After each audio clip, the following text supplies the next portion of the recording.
When people hit me up for advice, I say, do you want me to tell you what you want to hear, or do you want the truth? Welcome. What up? To the Habits of the Few. What we got for them? Where we discuss habits, rituals, and mindset tactics that you can use to reach your version of success. Yeah. And now, here's your host, Mo Nabolsi. What made you decide to start another company, other than the fact that it's probably your nature as an entrepreneur? But did you find, like, were you trying to fill a need? Was this something that you're passionate about? I'm just crazy. I'm just no. I just don't know when to stop. So that's really it. You know, it was everything you just said. It's kind of all together, man. It's like I've been building businesses for 27 years now. Yeah.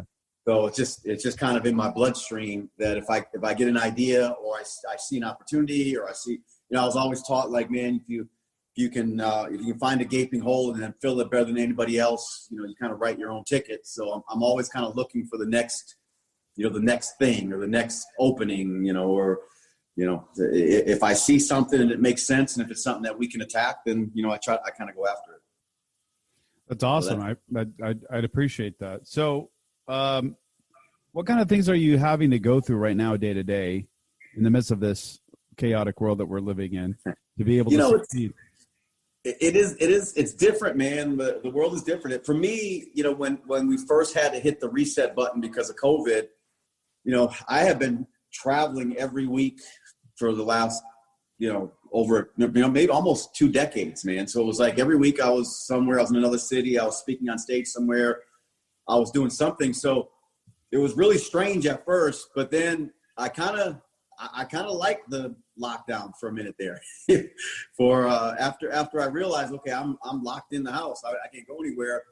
It really gave me a chance to do, like, it was the first time ever I cleaned the garage. Like, I personally cleaned my own garage, because I was like, I could do stuff around the house that I guess, normal people do that I really have never done.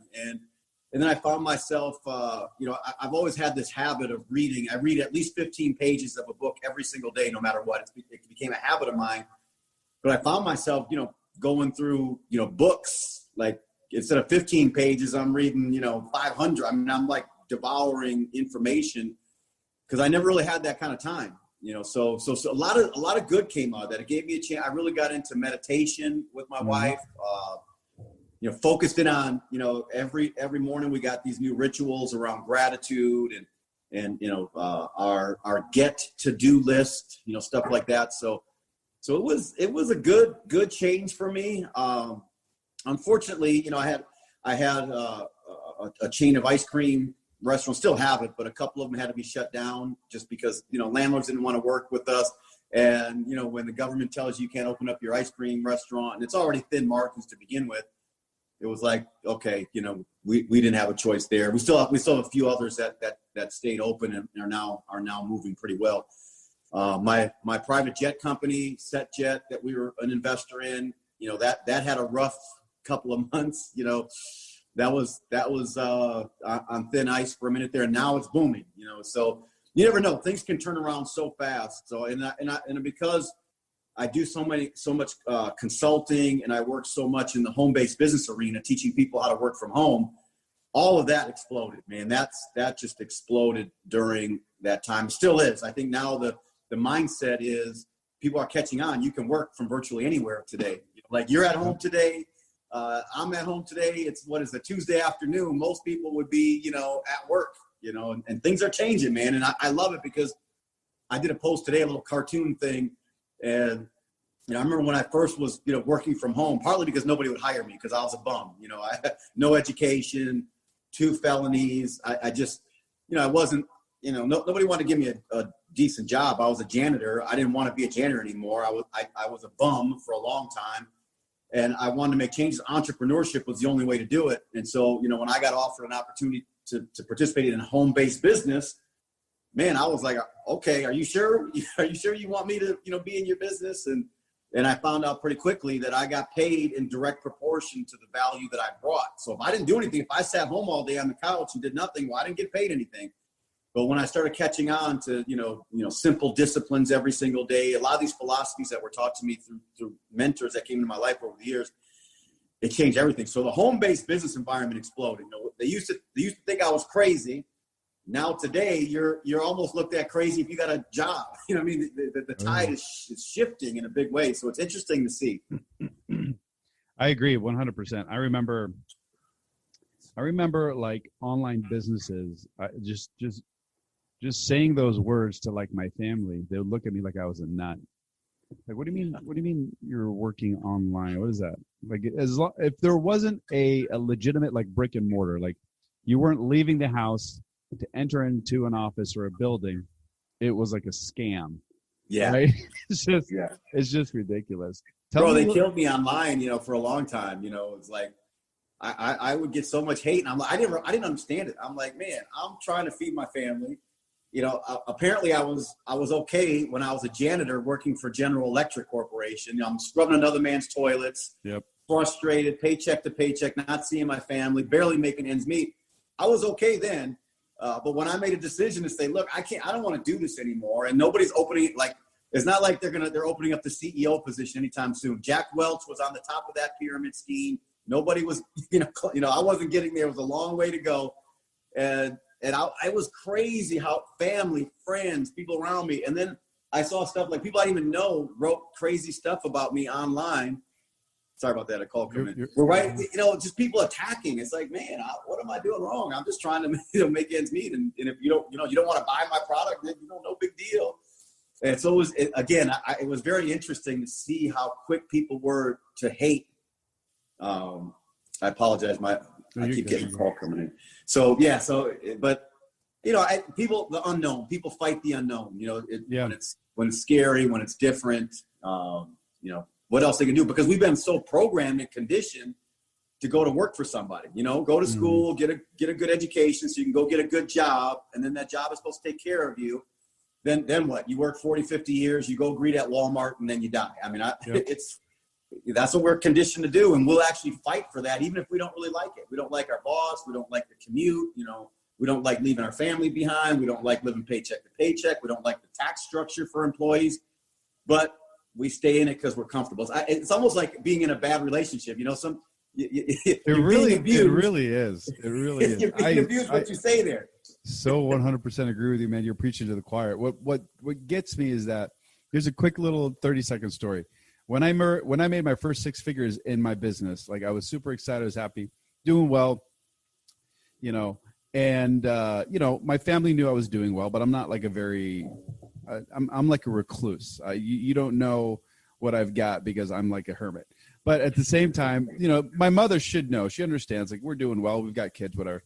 She came up to me one day and said, "Hey, I hear that they're hiring at Costco. You should go put your job application." I'm like, "Mom, I have my own bit. I just hit what?" Like her methodology and her reasoning is so backwards, so old school, so geared towards like the traditional job model, right? Just over broke, that it drives me insane. And it's just like, it's really difficult to change someone's perspective when they're that much ingrained in that left field. Yeah. And it sucks, especially because like most of the people, they're the closest to you, people that you probably love. And that's sad. That's it. Look, man, that was the biggest thing that I discovered, and it goes right along with, the Think and Grow Rich, philosophies. If you've read the book Think and Grow Rich. Oh yeah. And, it's like, it's the people that are closest to you, they're the first ones to show up and try to stop you, like you would think that the people closest to you would be the ones cheering you on the most. But it's not that they don't love us. I think it's because they love us and they don't want us to get hurt. They don't want us to fail. When I was a kid, my dad didn't necessarily want me jumping, garbage cans in the alley on my BMX bike. But, he allowed me to do it. And, we got pretty good and we started racing and, won a bunch of trophies and had some sponsorships and it turned out pretty cool. But, it's hard to watch someone you care about doing something that doesn't make sense to you. Right. So I fight it sometimes even with my own daughters. I got four daughters, 3 of them are grown, living on their own. But even as they were growing up, I find myself as a dad, like, because I don't trust guys. I trust no boys because I know how I was as a teenage boy. I got 3 daughters. I'm with you. Oh, so you know exactly, man. So, but I always had to find myself. I'd always had to check myself. Okay, you got to let them. They got to get beat up a little bit. They got to, they got to get, they got to go through stuff. I can't defend everything. They've got to grow through this stuff, and that's hard, man. The very things I was complaining about, I found myself doing to my own family. I'm like, okay, John, don't be a hypocrite, man. Get your act together, brother. It's tough. It's tough because they're your little girls, man. It's tough. Yeah, especially girls, man. Because you're like, I said I had to get rich because I had girls. Like, man, night vision goggles are expensive. Shotguns are. I mean, all it costs money to have girls. You can't be broke and have 3 girls, 4 girls. It's no way. Right. I mean, amongst other things, they're very expensive. Makeup, hair crap, clothing. They have, you know how it is. Emotion. Yeah. But my question to you is, I want to hear how you went from being a bum, being a felon, to, I understand that you found interest in like a home-based business, and that was the thing that catapulted you. But like most people, they're in circumstances, like you said, where they're comfortable and they can't get out of the comfort. I always feel like you have to be uncomfortably comfortable. You have to find some form of comfort in the sense that you're building something sustainable. But the moment that you feel like you're comfortable short term, is when I think you start to retract and you start to dip into, maybe past belief systems, and you lose sight of the things that you're supposed to do, and you just basically back yourself into a corner. Versus if you're uncomfortable, you're constantly uncomfortable with a little bit of comfort, then you're able to really keep moving forward because you're like, I'm not comfortable in this place. I got to keep moving. I got to keep moving. I got to keep going. Right. But what made you, what was it that you're like, hey, I'm sick and tired of this. I'm going to do it. I'm going to make a change, and not just say it, but actually take the action. What was it that ignited you to actually take action? I understand circumstances, a big play of it, but 90% of people, and you know this, doing what you do, you're a far successful person than I am. I got to say that it's so tough for people to get out of their comfort zones, let alone all they do is talk. I wish this could happen. I could have invented this. I could have done this, that, so ever. Well, why don't you fucking do it? That's the question. So how were you able to do it? I want to know your story. Man, it's crazy. I call it now happily discontent. I'm happily discontent even to this day. I'm going to turn 50 in a week, which is just crazy to me. You look great for 50. Jesus Christ. Wow. Thank you, brother. I feel great, man. Look, I feel jacked. You're 50 years old. I hope I'm as jacked as you when I'm 50 years old. I hope I'm not jacked in 10 years. Well, it helps. I got a 26-year-old wife that keeps me on point. That helps. And, but I have energy. I have this boundless energy, man. I've always had it. And that energy used to get me in a lot of trouble back in the day. The energy was directed in the wrong direction. And I figured out the same energy that turned me into a drug addict also turned me into a millionaire. You know what I mean? That same relentless pursuit for drugs and criminal activity, I was able to redirect into more positive things. And it's interesting, I lost my sister to heroin. She died from a heroin overdose when she was 21 years old. Oh God. My brother, we grew up in this interesting environment. My brother, to this day, he's 2 years younger than me. He looks like he's 20 years older than me. He's been a heroin addict for as long as he's 70 pounds, soaking wet, teeth are going. He's bare. I love my brother, but it's hard to be around, that him. We grew up together, man. We were tight, and we took different directions. We both were incarcerated. So it's interesting. You can take 3 people from the same house, and one of the 3 ends up on a completely different path. And part of it is because of experiences. When I was 17 years old, my first felony arrest, I was 15 years old. I had robbed a movie theater at gunpoint at 15 years old, and that was the beginning of incarceration for me. And when I was released, what we now know as the crack epidemic had hit our neighborhood pretty hard. We didn't call it crack back then. We were freebasing cocaine. We were turning powder cocaine into rocks and smoke. Anyway, we don't need the cocaine history lesson today. But when I got out, I wanted to have money, man. And I saw there was some money to be made in drug dealing in our neighborhood. The problem is I didn't get the memo, don't get high on your own supply.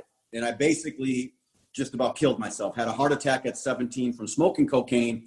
But the worst point in my life turned out to be the biggest curse turned out to be the biggest blessing. I ended up in a drug rehabilitation facility, but I was locked in it because of circumstances around this whole scenario. We won't go into all the details right now, but I was locked in this facility. In this facility is where I met a man by the name of Dave. Dave was a former outlaw motorcycle gang member who had turned his life around, and he was working with kids. He was working with teenagers to get them on track. And Dave held the mirror up because I blame the police. I blame my parents. I blame the neighborhood, the teachers, the system, everything. It was everything else but me. And I was in there whining and complaining like I always did. And it's you, it's everybody else. And I was a punk. And Dave held the mirror up. And Dave was the first guy that I really respected because Dave was a badass. Dave was not to be played with. You couldn't intimidate Dave with your words. And Dave just said, no, bro, it's you. He held the mirror up and said, it's 1,000% you. You made an appointment to be here. Everything about your life, as bad as it sucks, is you, 100%. And he kept saying it over and over and over. And he said, well, that's the bad news. He said, for you, that's the bad news. He said, but here's the good news. He said, you can turn it around. He said, you can make a new appointment today and in 5 years be completely different. I kept hearing that over and over from different things because he turned me on to, different, he was the first guy who gave me the book, How to Win Friends and Influence People. So he turned me on to personal development that really got me out of this. Even though I was a punk and I had this terrible entitlement mentality, and it was through personal development. It was through people that were brave enough to look me in the eye and tell me, you're an idiot, you're a loser, and it's because of you. It's not because of anything else. And I started to catch on that the only person that could make these changes was me. I couldn't wait for the government to change. I couldn't wait for my neighborhood to change, the police to change, or whatever. I just couldn't. I had to start making those changes. And so that's where it began. When I look back to all the success I have today, it was because of that. For me, drug rehabilitation, locked in that facility at 17 years old. I came out, I had nothing. So people understand, by the time I come out, I had destroyed all the relationships prior to this, family, friends, there was nothing left. All I owned at that point was the jeans I went in with and the sweatshirt I walked out with, the tennis shoes on my feet. So things didn't happen right away for me, man. It was tough. But I was 9 months clean, off of drugs. But it was the most clarity I ever had in my entire life. I was off drugs, but I was starting to read a little bit. I was still 1 foot in the hood, 1 foot in personal development. And then I started getting around the old associations again. And how your friends, what do they say? You become the combined average of the people you hang out with. Well, my friends were all punks too. And they convinced me, look, you don't have to smoke cocaine. You can snort. There's other ways to do it, man. Of course, I'm like, all right. And I found myself, after about 9 months of being completely clean, having clarity, getting on a right path, I found myself right back where I was again, just, because of my associations. And then I was always in and out of this whole system and drugs and alcohol abuse. And then at 24 years old was my last felony arrest. I was 24 years old, but this one's different because I have my daughter, Lauren. My daughter, Lauren, is, what is she today? She's 28. So it's crazy when I think back, man. But when I was being arrested, when I was being let out of my home, she was in the house, and she didn't know exactly what was going on. She was still too young, but she knew. Police are all over the house. There's complete chaos in the house. I'm being let out of the house in handcuffs. I'll never forget when I look back. It couldn't have been more than a second or two, but we locked eyes, and you could see the pain. She's screaming and crying. And of course, now I end up in the bullpen in Milwaukee County Jail. I'm coming down from everything. And two things kept replaying as I'm sitting on the floor, July 4th, 1993, with criminals all around me, hardened criminals. And here I am again. And all that kept replaying was her face and what I had learned in the drug rehabilitation facility when I was 17 years old, a quote that Dave would say, "A good man leaves an inheritance for his children's children," which I now have tattooed on my arm. And that replayed. I was stuck there. I couldn't get, it was the holiday weekend, so I knew I wasn't going to court. I was sitting on that floor for 4 days, miserable. And it was on that floor, I made a decision that, yes, I was a criminal. Yes, I was a drug addict. Yes, I was a loser. I was all these things they said I was, absolutely. But that's who I was. That's not who I would be. And coming out of there, after that, I was never arrested again, never other than speeding tickets, things like that. But never, never did drugs again after that. And I started focusing on getting out of that neighborhood was my number one priority. I couldn't raise a child in that neighborhood. I couldn't raise myself in that neighborhood.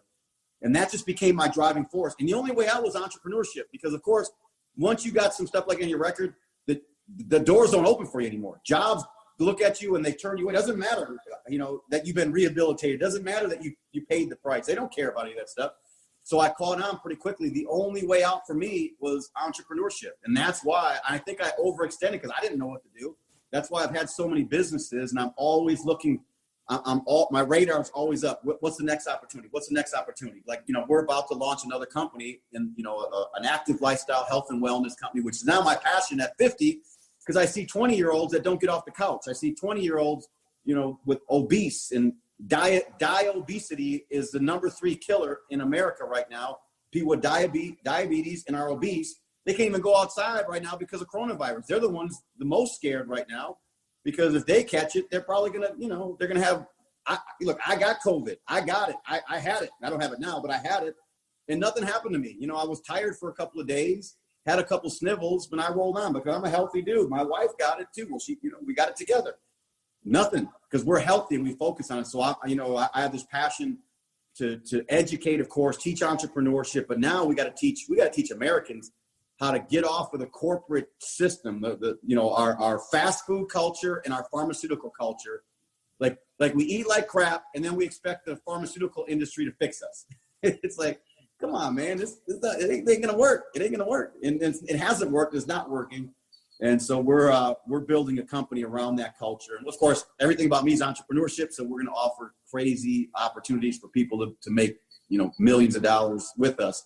Not just us make millions, but everything we do now is about impact and fulfillment. And if we do it, it's like, come with us. If I make $1 million, then the team's got to make 10 million. If I make 10 million, the team's got to make 100 million. So that's kind of the philosophy that we use. And because of that, we've done, I don't know, probably $1.2, $1.3 billion in sales. And I say it all the time, look, I made tens of millions of dollars, but the team made hundreds and hundreds of millions of dollars. And that's what I'm always most proud of. And I took a lot of time off. I took time off to be an idiot for a while, to go crazy, because I had a bunch of money, and I lost track of myself, and then I got myself back on track, and we're rolling, man. We're rolling fast and hard. You got to do that. You're human. You have to have an opportunity to kind of be stupid for a little bit, to be selfish. You've earned it. You've worked hard. It's not like you're squandering it in the sense. It's because, and the thing is that you have all the skills necessary, and you're not putting anybody in danger. You're not putting only myself. Right. As usual. But I'm not kidding. I could talk to you for another 3. So I'm in the optimization coaching. So I do a lot of so I'm certified in nutrition and all that. And I program design and really anything around strength coaching, performance driven, things like that. So you and I can have a really nice conversation. This my perspective on the world from a nutritional standpoint, from just an unhealthy lifestyle standpoint is beyond me. So on my staff, we've got naturopathic doctors, hormone replacement therapists, and nutritionists, and it's a crazy world, and it's really we definitely have to have a further conversation. I'd love to. I think we could benefit each other with some things that are going on. Absolutely, and that's amazing. Do you have your own podcast, by the way? We did. We have the Build Your Empire brand. We went through a big transition. Some big changes happened there, and of course, COVID. A lot of what we were doing were live events with world-class entrepreneurs. That stopped, and we made some changes in the leadership. And then COVID hit. So now we shut down the Build Your Empire podcast, but it's all coming back, man. Have you thought of just doing one literally just by yourself? Like quick little 10-minute episodes. You have so much knowledge, man. And it's raw and it's genuine and people can vibe with you. And the thing is that I listen to a ton, and all I need is 10, 15 minutes of something that just hits me. Especially if I'm in the mindset of I just want to change. I want to get better. I want to kill the old version of me. I want to be better. And I feel like that's your mantra. And I could just already sense how many kids' lives you can touch that maybe don't have access to funds. Maybe they don't have access to certain things. And they're like, John Malott freaking help me. And then 5 years down the line, they build a 6-figure industry or a company. And then all of a sudden now they're hiring you to consult for them, or they want to pay you for There's so many. I believe in the law of reciprocity. It will always come back around tenfold. The more that you give, the more that you're going to get. That's how I truly believe that. And you have a tremendous amount of value. I would listen to your podcast all day, every day. I'll tell you that much. Well, I appreciate it. Well, when I do start, I'll know I got at least one. I got one listener for sure. So I'll hold you to that, man. I'm like, hey, you weren't on today, bro. Where'd you go? No, I'm considering it. I'm gonna get this company launched, and then we'll see, man. We'll see what direction we go in. It's like my biggest challenge now is like I'm not even allowed to handle my own calendar anymore. My wife's got to handle it because I say yes to everything. Like it doesn't matter because I want everybody to win, and I'll find myself stretched very thin. So now my wife is guarding the calendar better. I'm not allowed to touch it, and so once we figure out, when you're launching a company right now, we're stretching. You're supposed to be. You got to get out of balance a little bit. Once we get this thing launched and we've got a pretty good idea of direction, vision, culture, all the things that we're building, it may be the right time for me to do my own personal, podcast. Everything I've ever done was always for other people. It's like, let me help you launch your stuff. Let me help you get your brand. Well, I have a mentoring program and I focus on everybody else's brand. And my wife is like, man, you for $25, you're on calls with these people, you're walking them through their TED Talks, you're helping them. It's like, man, people are charging thousands of dollars to do what you're giving them, and you're giving it to them personally. Clearly I'm an idiot. I mean, clearly I'm the stupidest guy around, but you're really. Not, because it seems like it's coming back around full circle.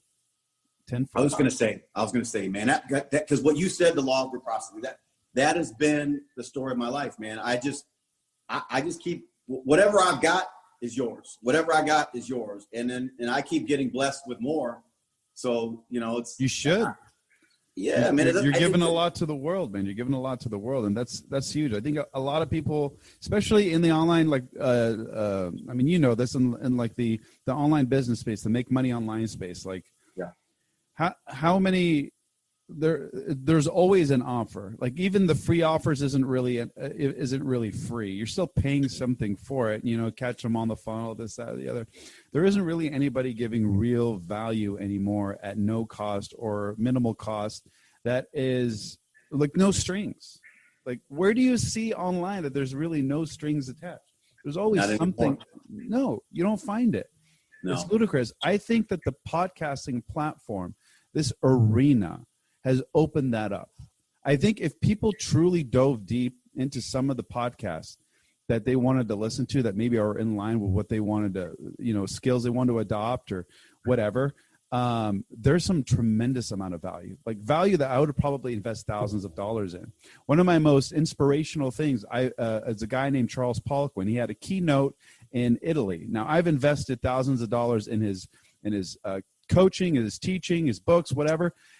His 3-hour speech that he did that was recorded on YouTube, I got more out of that than I had in anything else that I had purchased from him in the past. It was absolutely insane. Like it blew my mind. I'm like, this guy is giving you, I'm not even kidding. I would probably pay 50 to 100 grand for that information. It blew me away. Wow. But that's not the intent, right? Yeah. It's not the intent. So like, I'm sure you've given away thousands upon tens of thousands of dollars away of free information, free value that to you, it doesn't even register. Because like, this is just who I am. Bro, I'm the only online influencer with the influence I have that I don't sell anything. Like people always say, when you come on my stage, you can sell something. You get on my podcast. I'm like, bro, I don't got nothing to sell. I'm going to give you what I got. And then down the road, like a lot of times I'll have a company where I've got affiliate programs and people could become affiliates, and I would say that's more for them anyhow. Cause I'm trying to get them paid. I'm not trying to take their money. Especially if it's a great product. Yeah. I mean, most people sell garbage. So, hey, what is it? Do you have anything that people can sign on right now? No, the only thing I have is I have this mentoring program, which started because I had a bunch of friends hit me up and say they got scammed by this young online entrepreneur. Like when they were telling me the dollar amounts, it was all over the board. That's how you know it's interesting. If 10 people are paying 10 different prices for the same thing, one pays $1,000, one pays $20,000, one pays $5,000. It tells me there's something interesting going on there. But they were telling me these numbers, and I said, well, what were you supposed to learn? They were telling me like leadership, branding. I said, look, I'll take the next 90 days put as many people you want on. I'll teach you this stuff. You know, so that's how it started. So it started as a 90-day program. It was going to be 90 days of me because the dude wasn't giving their money back, and they were upset about it. So, well, at least let me help you get the stuff you want. And so I did this for now. It's 2 years later. I'm still doing it. Eventually I said, look, I got to charge something. So it's like, I think it's $25 or $24 a month. And every Wednesday night I do a live Zoom, and then we do these, you know, they all have my phone number because the live Zoom to get on is actually my phone number. And so they text me, we get on calls. I'm like, and I walk them through. So if they ever get stuck, like we're really going through like how to monetize your brand, how to turn, because in the end I figured out like I turned my brand into a cash machine, not even realizing it. You know, my name became, you know, synonymous with home-based business. I became the world's leading authority on home-based businesses, not even realizing it. And so people were hitting me up all the time because of that. So all I did was I kind of reverse engineered. How did this happen? Because I'm like, I didn't even know how it happened until I sat down with a piece of paper and really broke it down. And so that's what I give to them. I'm like, look, this is how we built an organization of 327,000 affiliates in 8 countries doing $220 million a year. This is exactly what I did. Well, I don't need to sell you the course because I just show you reverse engineer what you did. Yeah. And if they can duplicate it, great. Or when I do it again, join me, you know, come along for the ride, man. We were doing $100 million a year just in South Korea alone. I have so many friends in South Korea of all places. I speak no Korean. I do eat kimchi from time to time, but man, I can go to Australia. I can go almost anywhere in the world, man. I got friends. I could show up. I could stay in beautiful houses. They, you know, let me take their cars. I mean, it's crazy, man. So, but it's all because we learned how to, you know, we built this brand, not even trying, like, I think people are trying to force building their brand. Yeah. And I think that's where then they're trying to force getting you to give them money for something, or they're forcing their story upon you. I see it. You can feel it sometimes, man. If it doesn't, you know, what do we talk about? Authenticity. And yep. You can tell, man, it's like, it's crazy that we got to teach people to be authentic. It's like, just be yourself. I mean, I don't know. It seems like you should just be yourself. We live in a fictitious world, my man. Yeah, you're right, bro. I mean, you know, everybody pretends to be somebody they're not. And like, I was in that. I spent a lot of money I built up my, one of my Instagram accounts and got it over to, I don't know, 250,000 followers and really good engagement. And somebody hacked my account about a year ago, and Instagram has been of no help. And I honestly don't care. Like, I don't care. I really don't care. I just don't have any need for it. I'm not, I don't know. I think there's definitely a place for social media. I think because of the mechanics of the world that we live in today, it is a tool that is necessary, but it's not the only tool. You know, no. I think there's other avenues. Podcasting is one of them. I really love YouTube. I think YouTube is amazing for the type of stuff that I do. Obviously, the podcast and the coaching content. And so I just got to say, dude, like, no bullshit. Like, you're one of the coolest guests I've ever had on the show. It's been fun to chat with you. I'm not ending it by any means. I'm just saying, like, this has been awesome. I'd love to, like, grab a drink, smoke a cigar one of these days. Yeah, man. Well, yeah, look, keep speaking highly of me, bro. I'll be like, hey, say more. Come on. Let's keep this podcast. Can we do like a 5-hour podcast? Just tell everybody how great John Malott is. That's all I need. I just Can you call my wife too and tell her some of this stuff? Yeah, I will. If you do the same for mine. Yeah. She's Latina. She's very fiery. She doesn't believe a word that I say. I grew up in a Hispanic neighborhood, and Mexican and African American neighborhood. So I get it, bro. I understand. She's Puerto Rican Mexican, so. Oh, yeah. You got the double decker. Double decker, bro. I don't even have, like, she walks in right now, storms in. I'm just gonna sit and stare. Nothing that I can say.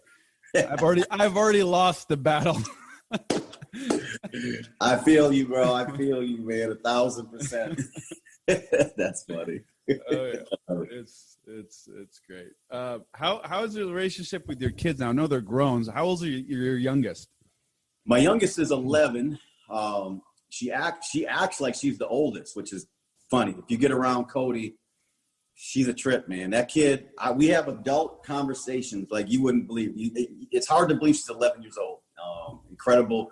She's a little entrepreneur. She, a few years ago, she won an entrepreneur fair here in Arizona, where all these different schools competed.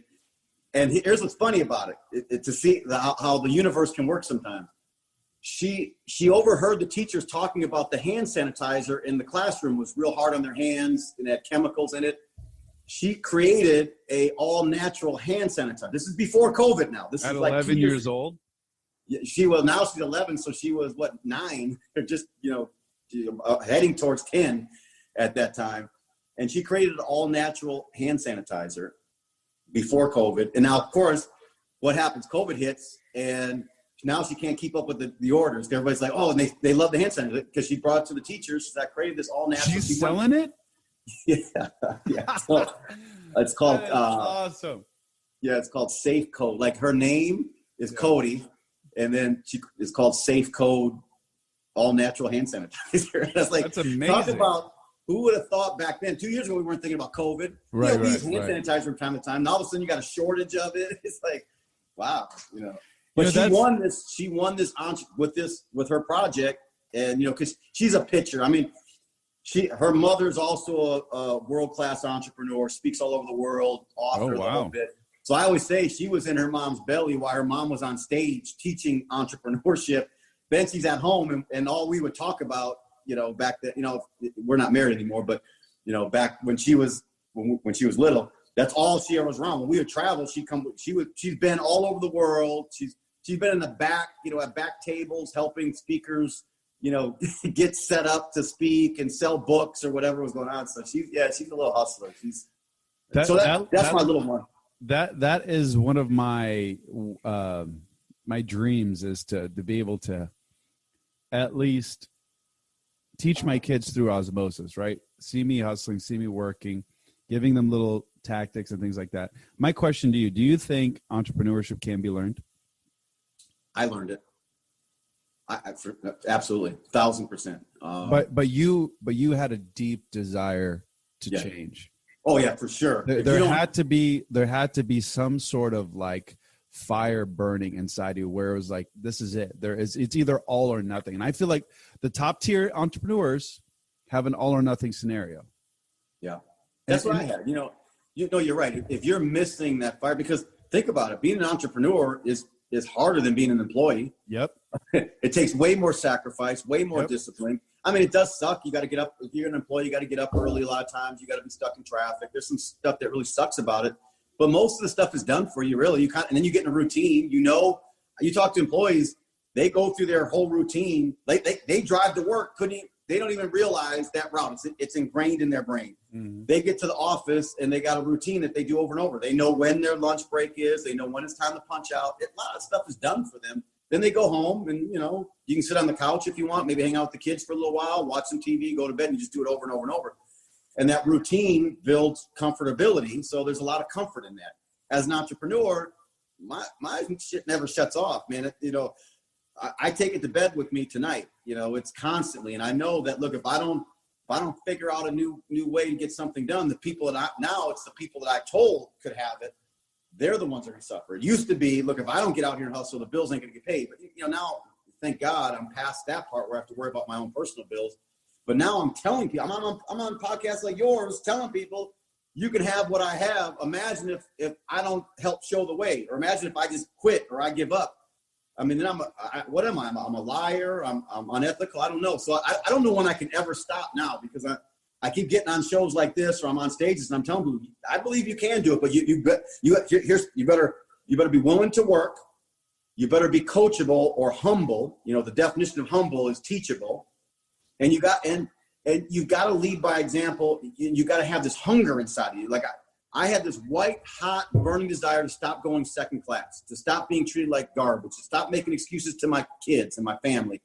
It burned me up. It burned me to live in this neighborhood that was, people were getting shot down the street. It burned me up to see how girls especially were being treated in this neighborhood. It's bad enough if you're a boy, but females had a whole nother set of issues in that neighborhood. I'm like, I had this white hot desire to not live like this anymore and to stop being treated like garbage. And, I didn't know for a long time. Again, when I got some money, I thought, the cars, all the stuff, I got real flashy, that, the wall, everything. then you start to realize that didn't fulfill me either. That wasn't what I was looking for. What I wanted was freedom. I wanted my kids to have a better life. And that's where I focus now. I mean, I think entrepreneurship is the key to that, but people say they want that, but most people are not willing to do what it takes to get that. I think that's the big difference. It's like people say, I want what you have. I said, well, are you willing to do what I did? I went 7 years, brother. My first year as a full-time entrepreneur, I made $4,000. Like nobody's in the street saying, John Malott, he's the best. They're laughing, hating, talking crazy. The second year, I only made $16,000. I'm a full-time entrepreneur. I made $16,000 my second year for the entire year. Now, for me, I went from 4,000 to 16,000. I looked at like the percentage of growth. I'm like, man, if I would have got that big of a raise, that percentage on my job, man, right there, that's next level. That's next level. But that right there, that perception, most people don't realize this. You went from, most people are like, I only made 16 grand this year. But you thought of it one step further. You said, okay, if I look from a percentages standpoint, I did 4,000. I quadrupled my money. Yeah. You 4x'd your money. Yeah. That's what you did. That's fucking brilliant. And I just wanted to point that out because that is so huge. That subtle thing is a big separation. It's a big, it's a big point to make when most people are starting out and they think that they're not doing enough. And they think that they're not being able to, because they're not making six figures. They're not making, $7 million a year, whatever the fuck it is, whatever your number is. That is huge. That is huge to me. And that literally gave me goosebumps because I remember when I had a similar story and I made money, but as long as I was growing year by year and I wasn't retracting and I wasn't reverting back and I wasn't losing money, I was progressing. And as long as I was progressing, then I can just fine tune it and get better. So what happened after you made 16 grand? That was huge. What was crazy is, like you already said, the growth was what the biggest thing. People looked at the money. I was still stuck in that crappy house. I still had the Pontiac 2000, two-tone, one-tone rust, one-tone dirt. I still, I was still being criticized and like, oh, you still think you're not, a businessman, all this stuff, and all this, Thanksgiving dinners with the family were the worst. Everyone talked shit. So the second year, $16,000. It wasn't until the seventh year I cracked $116,000. The seventh year I made $116,000. The seventh year. So there was this progression. It was growing. In the very beginning it was slow, but here's what happened. The seventh year, everything changed. So seventh year I made $116,000. Then on the eighth year, 1 year later, it was over $220,000. A year after that, I cracked $1 million. Then it went to $2 million. Then it was like, I got a $250,000 a month residual income coming in.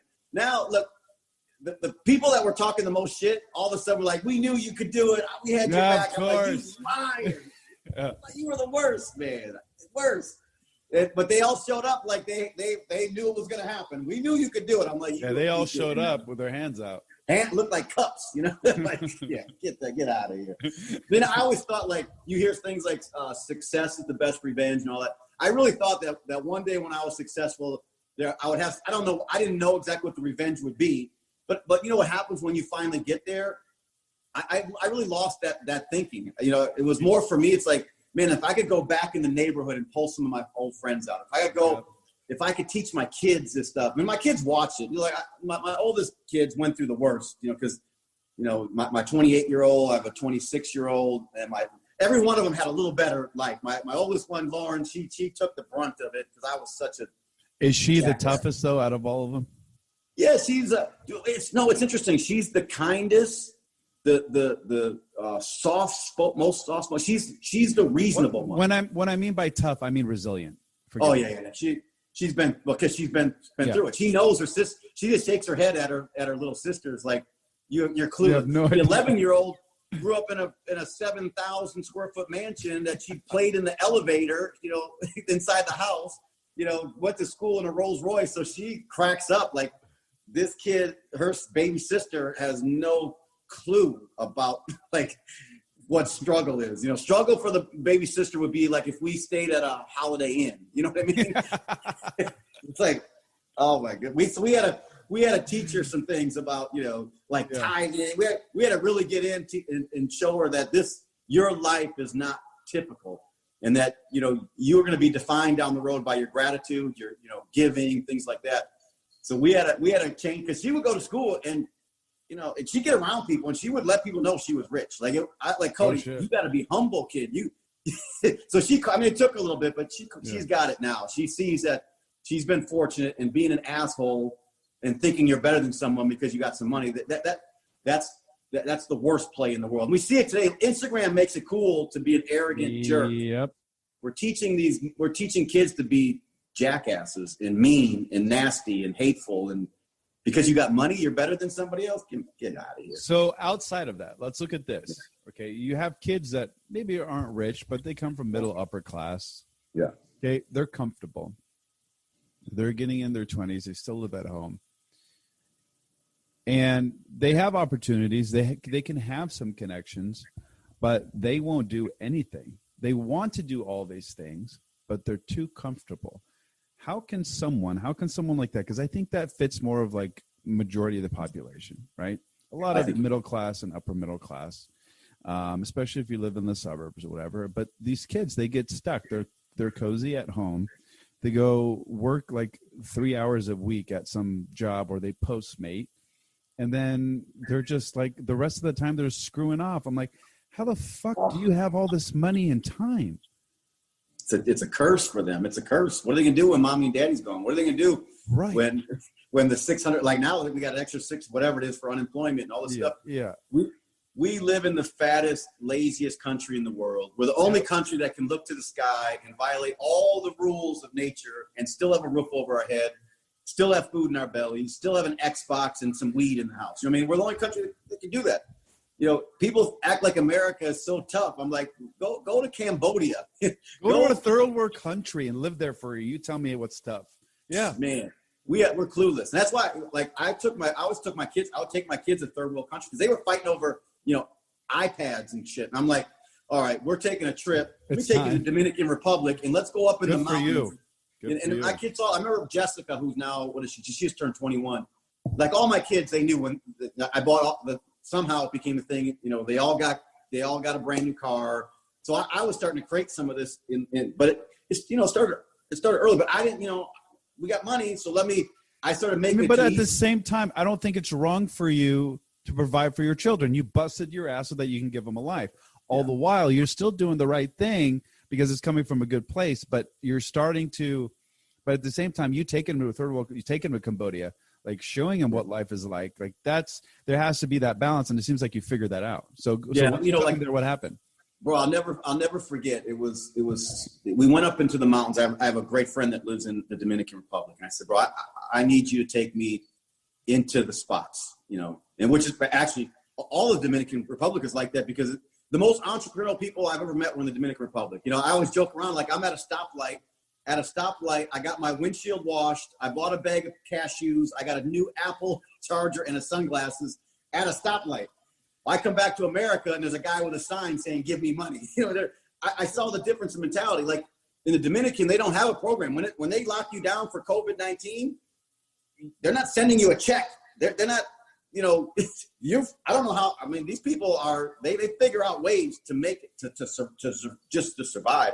But anyhow, going back, so we're up in the mountains, and these kids, they live in literally like shacks, a little, tarp over the thing.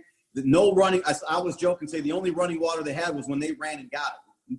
No plumbing, like $20. Like my friend said, I was going to give money. He said, bro, you can't give $20 to these kids because they'll actually hurt each other or an adult or something, because that $20 is like a lifestyle change. It was even for me, and my kids saw it. I'll never forget, we were coming out of there and we stayed there for, I don't know, like 2 or 3 days. And when we were leaving, my Jessica was like, Daddy, can we buy all these people houses? You saw the difference just from that experience. These kids with no shoes, they're outside playing. They're happy. For the most part, these were happy kids. They weren't, but you could see they were dirty and they're raggedy. Some of them didn't have shoes, or the shoes they did have, they weren't like my kids' stuff. And in some areas it was dangerous. You hear some of the stories. It's like, we need to understand, man, we make our own danger in America. We make America dangerous for no reason. I think, like, because we're mad about something, and we go and take it out on other people. And, it's a weird thing, man. But kids, if you show kids, if you really show them, and you take the time, they get it. But the challenge is get a kid to watch this podcast for an hour. That's the challenge. The attention span is so short. The very part that they would need, for all of us, it's like this: when the student is ready, the teacher will appear. There were things I needed to hear, but until I started tuning into it, I didn't get a chance to hear it. So there's something. It was always like one thing. I go to a seminar, and I didn't need the whole seminar, but there was one thing that I needed, and that one thing, I made an adjustment in my life, and then going forward, things changed. You know what I mean? But you wouldn't know unless you listened to the whole thing. That's the thing, man. It could be right at the end. It could be in the middle. And if you tune in for 2 seconds, it's boring, whatever. Because we want to be entertained. We want everything fast and free. And so I think we missed out. I mean, I was so hungry that, if I heard there was a seminar, and that's all we had. I didn't have YouTube back then. We didn't have access to this type of information that we now take for granted. But if I heard Jim Rohn or Les Brown or Mark Victor Hansen, one of these guys, man, I would hop in that car that I had to pray over just so it would start, change in the ashtray to, get gas to it. I would drive 10, 12 hours in this car. I would sleep in public, I'd sleep in the car. I would wash up in public restrooms because I was hungry. I'm like, man, if they got the information, I got to get this information. And whatever it took for me to get that information. And I just became a great regurgitator of that information. I would go to these seminars and I would take notes on how they moved their hands, the inflection in their voice, things that I would not say or things that didn't work with my personality. I got journals stacked here from those days that I go back to. I'm like, man, this is where I learned this. This is how I got that. And some of it I didn't realize I picked up. Some of it just being in that room went into my subconscious apparently. And all of a sudden I find myself saying something that I heard at a seminar 10 years ago. But, it's a different time. But, people want to be entrepreneurial, but you got to be willing to go through the process. One thing, now today we can pretend like we're big time entrepreneurs. We take a picture in front of a Lamborghini. Yep. And now, we sell a course and we're big shots. It's like, it's a different time. It's fence to take a picture in front of a. Yeah, man. The challenge is the lie becomes your reality to a certain point.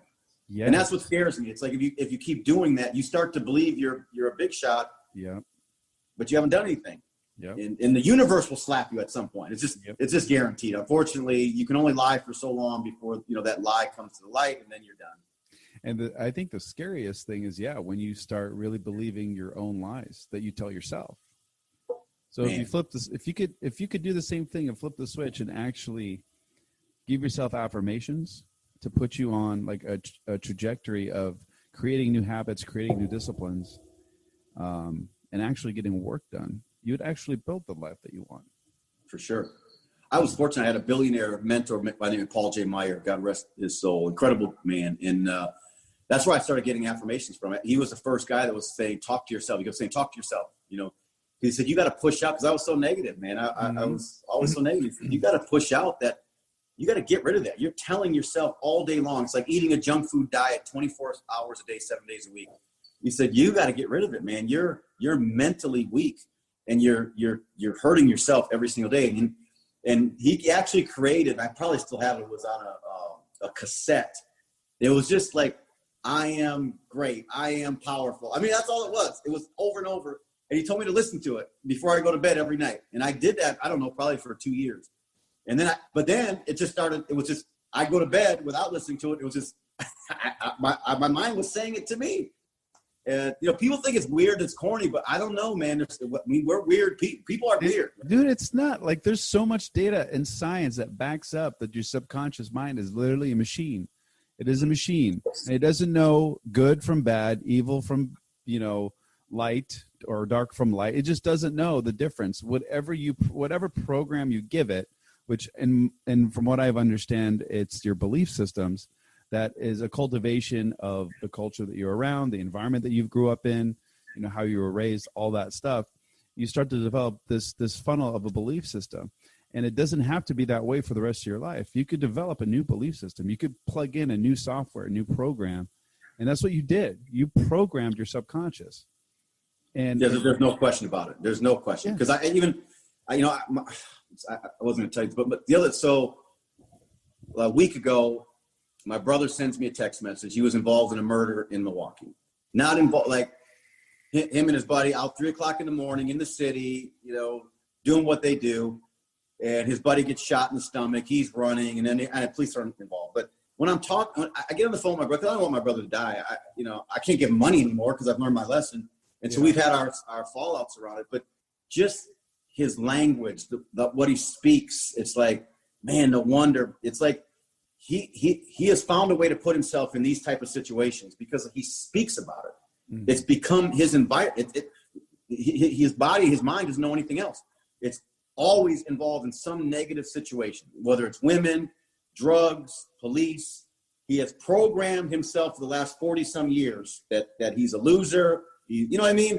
And he's the dude's a smart guy and he's funny as shit. You get around him, you'd be cracking up like crazy. But if you stay around too long, you'll be doing drugs and you'll end up in prison. So you got, but it's an interesting thing to watch the dynamic, and his negativity is strong. Like, I can feel it on me when I get off the phone. Like it's hard to get off you. So I can see when you get a whole bunch of people around bitching and complaining and negative.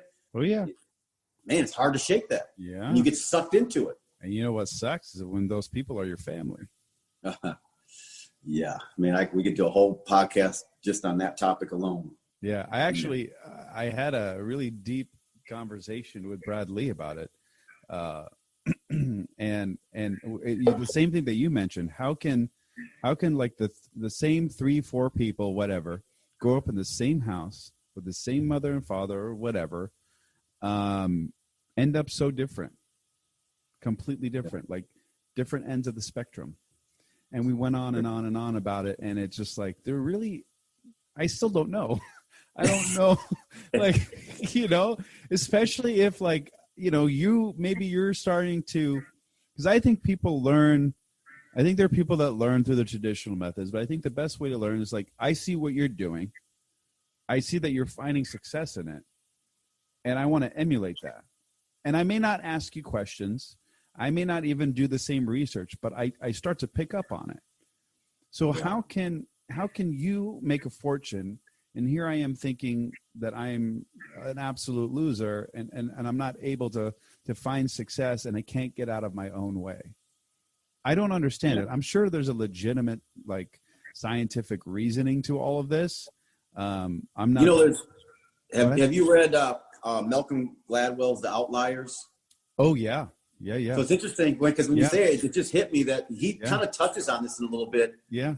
That certain, like how Bill Gates ended up being built, like certain time frames, certain circumstances, certain environments just seem to be perfect for certain people. Yeah. Which you could also use that as an excuse to say, well, it just didn't line up for me.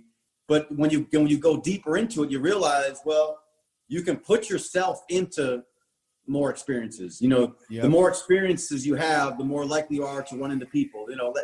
There's all these different things you can do to kind of stack the deck more in your favor. Now, if you're at home every night, sitting on the couch, well, unfortunately you're locked down for a bit.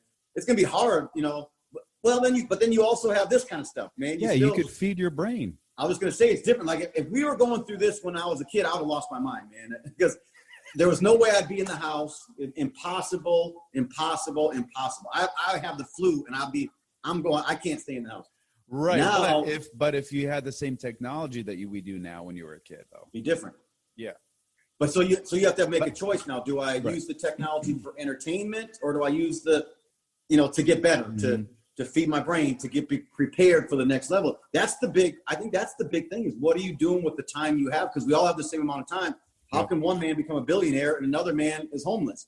I don't know. Is it the use of time? Is it circumstances? I think a lot of things play a role. Mm-hmm. But in the end, we have a lot more control than we act like we do. We act like we don't have any control of our own attitudes, which I have a ritual I do with my daughters. I've been doing all of them since I started driving to school, and it goes just like this. It's like, baby, what kind of day are you going to have? They always say, I'm going to have a great day. And I say, why are you going to have a great day? Because they'll say, I'm going to make it a great day. And my 11-year-old now says, because, and then it's about karma, and what she puts out there is what she's going to get back. And I always say, before they get out of the car, what are the 2 things you have total control of today? Just today. And they always say, my actions, and my attitude. So it's always like, look, your teacher might have a bad day today, might piss you off, but you're going to have to make a decision. How do you deal with that? And you can't say it was my teacher's fault. It's your fault. It's how do you respond or how do you react to that stuff? So your actions, your attitude, and that's what I teach my kids. But so many people run around like, like people get mad when it rains. You're having a shitty day because it rained. Well, look, man. You're having a shitty day because you decided to have a shitty day. You decided to. You woke up on the wrong side of the bed. Dude, push the bed against the wall. Never use that as an excuse to mess up your day and mine. It's like, come on now. We're doing it to ourselves. Right. Mostly. Now, of course, there's some things again, if you're in a communist country, let's say, right. It's a different thing. You can will yourself where you can talk to yourself all day long, and if you're in North Korea, it doesn't matter how many positive affirmations you use, unless you use those positive affirmations. Say, I'm getting to South Korea. I'm getting the hell out of here somehow. That might be, how some of them get out of North Korea. But it's that stuff I can't call. But here in America, we do have a lot of control and a lot of choices. Now, I feel like we're losing some of that, but that's a whole another topic. And I think we're willingly every year giving up more and more of that. But, I'm not a politician. I always say, I don't talk religion, politics, or football, because people will kill you over all three of those things. I just stay out of it completely. I'm like, all right, man. I'm with you too. I look at it from this perspective. If what you said is true, and we're slowly losing more and more freedoms, whatever that may look like, I don't want to get into it, then wouldn't it be more prevalent for people to get the hell off of their ass and start to really think about and move towards whatever it is that they want to do? I really think everyone should earn their own income. I don't care if you're an entrepreneur or not. I think you should do something where you don't have to rely on a boss to dictate how much money you can create to provide for your family. I truly believe that. I think you're right. I guess, we've been programmed and conditioned to trade our freedom for green pieces of paper. Carnegie did it when he brought us, everyone was entrepreneurial before the steel mills and all that. We were all either farm the land, you were trading, you were doing something. Carnegie said, come to my steel mill. I'll pay you these. I mean, you had a choice. You didn't, even though the conditions weren't great in the beginning, you still had a choice to go in there or not, but then what'd he do? He owned the real estate around the steel mill, which he controlled that. He owned the stores, but the biggest thing he did is the education system. Now we know Carnegie, all the stuff Carnegie did, Carnegie Library, all that stuff, because he knew that he could start conditioning them early on. So the bell that was ringing in the school that he built was the same bell that was ringing in the factory that he built. And so we've had this interesting conditioning forever to give up our freedom and look, the government says stay home and we'll give you some money. We'll give you some extra money to stay home. Yeah. I don't know that. I can't. It's like Pavlov's dogs. History repeats itself, man. I mean, look at that. That's why I've been saying, like, our education system, this is another episode, but our education system is as old as the Industrial Revolution. That's where it came from. Yeah, and you're telling me that it still works? Get out of here with that, dude. No. Look, when my daughter Carissa comes out of high school, and this is partly my fault, and she doesn't know how to balance a checkbook. Yeah. Which I didn't really get it. I thought, that's basic, whatever. But, financial literacy should be mandatory. Because what are our biggest challenges when we become adults? How to manage our money, how not to spend more than we make, all this stuff. Credit cards, all of that. I mean, what happens when you turn 18? You get a credit card offer. Credit card, student loans. Yeah. I remember the first credit card that ever came to me was like a $5,000. No, that's a lie. It was an American Express, and it didn't have it was called I forget what it is. It's one of those cards where you have to pay the full balance at the end of the month. It's called Dangerous. It's called Dangerous. Yeah. Right. I had no idea. I financed my whole music studio with that card. Yeah. Here I am in debt. That's it. So yeah, it's just, they don't teach you the stress that comes after. There's a satisfaction you get when you spend it, but then there's the price you pay afterwards. That stress, right. That debt is debilitating. Think about it. If you get so far in debt, man, I know I've been there where I can't function properly. I'm like, I want to suck my thumb in the fetal position all day long. It's like, how do I get out of this, man? And so it's hard to take that first step. But we could be teaching a lot of this stuff in school and preparing our kids for this. Not the only way it's happening now is if we do it. If we do it ourselves. I don't know why we're not, but you know, I don't know why we're not either. Other than I would find it to be control is the control consumerism. Yeah, we run the whole economy. Look, we run the whole economy. Like, give someone a stimulus check, they go to Gucci store. You know, that's good for the economy. That's good. Right. You know, go buy a bunch of shit on Amazon. You know, that's how we run our whole economy. We're not instead of teaching. Yeah. We're not teaching. Yeah. What if you took that money and invest? Well, you get it, man. We could talk about this all day long. Right, but people are listening. You know, I don't have the biggest audience, but you know, 30 to 50,000 people per episode is pretty significant. You can touch a lot of lives. Man, you only need one. Right, 100%. And so the thing is that I just want to end with this: is that I think if people were aware of everything that's around them that can benefit them, and they because here's the thing: America is like that 20-year-old that is comfortable living at home with mom and dad. There's really no risk there. Like, there's no urgency to do something. How many people go to university, college, and get a communications degree? For what? Like, what is a you're going to learn how to talk to people? Go to one fucking seminar from someone that knows what the hell they're doing, and that's all you need. You don't have to spend whatever it is, 30, 40 grand. It blows my mind, like, how everything is backwards. And you're right, we are conditioned. Unfortunately, we've been conditioned for a very, very long time. And the ones that stand out are the rebels, the outliers, the guys that are just like, I've had a problem with authority ever since I was born. Okay, I'm from Lebanon, so I grew up there. My perspective on the world is different, but at the same time, it doesn't give you an excuse, because I have younger siblings that spend a little bit of time there, and now they're really comfortable, and they live at home with mom and dad, and they have no urgency, and they're going nowhere. They're just here, just standing still, running in place, and all I want to do is grab them and shake them. Wake the fuck up. Yeah. You know, but it doesn't work. It doesn't work. Anyways. Well, and the kids are fragile today, man. They are. My mentors would tell me to shut the fuck up. You're an idiot. You're messing up. Get rid of your ego. I mean, they would slap me around, and I didn't, you know, bash them on social media after that. I didn't, you know, get pissed off and put them down. Now, when people hit me up for advice, I say, do you want me to tell you what you want to hear, or do you want the truth? Because, you know, I've been in a situation where I've told the truth to someone, and then they're mad at me, and they're bashing me everywhere. I'm like, I want to help you, but do you really want to be helped? Or do you just want me to, you know, reinforce the bad decisions and the bad behaviors you've already made to justify why you're in the position you're in? So it's an interesting time, man. But I appreciate the time we got. We clicked pretty well, man. This was good, man. I enjoyed it. This was good time. This was a lot of fun. And if there's anything you want me to take out, let me know. I'll edit it out of there. No, man. I'm like, look, I'm an open book, brother. This, you know. And I appreciate that, and I love that. I'm very similar in that stance.